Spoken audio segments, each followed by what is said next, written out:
Merci, mes chers collègues. La parole est à Madame Muriel Ressillier pour la France Insoumise.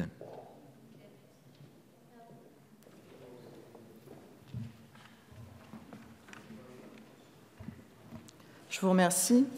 Sans surprise, le budget 2019 pour la mission enseignement scolaire et la mission sport, jeunesse et vie associative est dans la droite ligne du budget 2018. Vous continuez à détricoter l'école de la République et vous vous attaquez au tissu associatif français. Dans ce PLF, vous évoquez sans cesse une école de la confiance. Mais de quoi s'agit-il exactement? Certes, dans le primaire, le dédoublement des classes de CP en REP et en REP+, va permettre une meilleure prise en charge des élèves. Mais dès l'enseignement secondaire, vous prévoyez d'affaiblir le service public de l'éducation nationale en supprimant 2600 postes d'enseignants, ce qui va inévitablement conduire à surcharger les classes de collège et lycée, ce dont vous avez d'ailleurs probablement conscience, puisque vous imposez en parallèle des heures supplémentaires aux enseignants. Hier, lundi 12 novembre, vous avez réussi à rassembler contre vous 7 syndicats de l'éducation nationale, une première depuis 2011, bravo.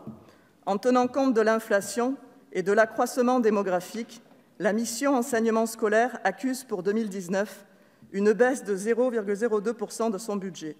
Alors que les politiques d'austérité ont déjà démontré leur inefficacité, vous faites à nouveau le choix d'accentuer le démantèlement de l'éducation nationale. Ceci dégradera les conditions d'études des élèves et les conditions de travail du personnel. Pourquoi un tel choix? Surtout que le constat est déjà alarmant. Depuis 2007, une école par jour a fermé, principalement en zone rurale.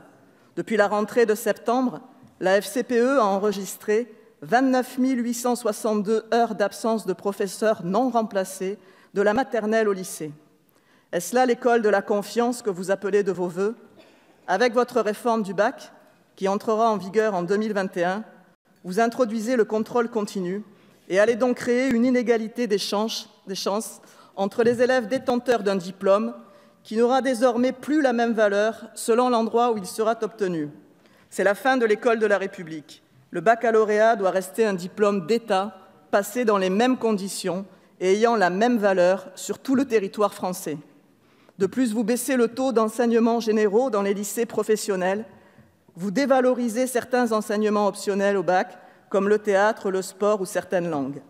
Mais l'inégalité face à l'éducation ne semble pas vous préoccuper, bien au contraire. Vous développez une philosophie de l'éducation compétitive et libérale, avec en ligne de mire l'employabilité seulement. Vous formerez à l'avenir non plus des citoyens émancipés, mais des employés destinés à servir votre Start-up Nation. À l'inverse, nous défendons une école républicaine, lieu de l'égalité et de l'émancipation. Nous proposons notamment la gratuité des cantines scolaires, un véritable statut pour les AESH, acteurs majeurs de l'inclusion scolaire, la création de postes de CPE, de professeurs, de médecins, d'infirmiers et de psychologues scolaires. En ce qui concerne la mission sport, jeunesse et vie associative, là encore, votre budget n'est pas au rendez-vous.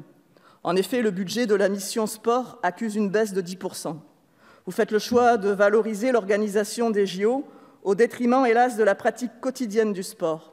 Une fois de plus, ce sont les citoyens qui seront pénalisés. Quant au monde associatif, vous persistez dans la précarisation en incitant les associations à utiliser du personnel à bas coût, bénévoles, services civiques ou encore stagiaires, plutôt que de les aider à stabiliser leur activité et à pérenniser leur personnel avec des conditions de travail dignes. Or, l'engagement associatif, l'éducation populaire et la pratique sportive permettent à chacun de s'épanouir et d'être acteur de la société. Mais comme pour l'éducation, vous appliquez ici aussi exclusivement une logique de rentabilité. Finalement, à travers ce budget, vos choix politiques ont le mérite d'être clairs.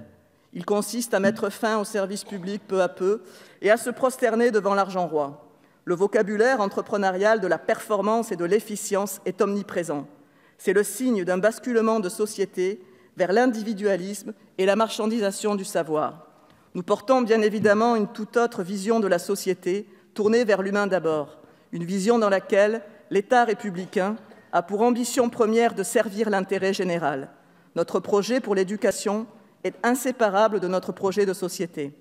À l'heure où nous devons faire face à de nombreux défis sociétaux et environnementaux, l'école doit devenir le lieu de l'éducation à l'intérêt général, où l'individu s'émancipe, peut sortir du déterminisme social et se prépare pleinement à l'exercice de sa citoyenneté.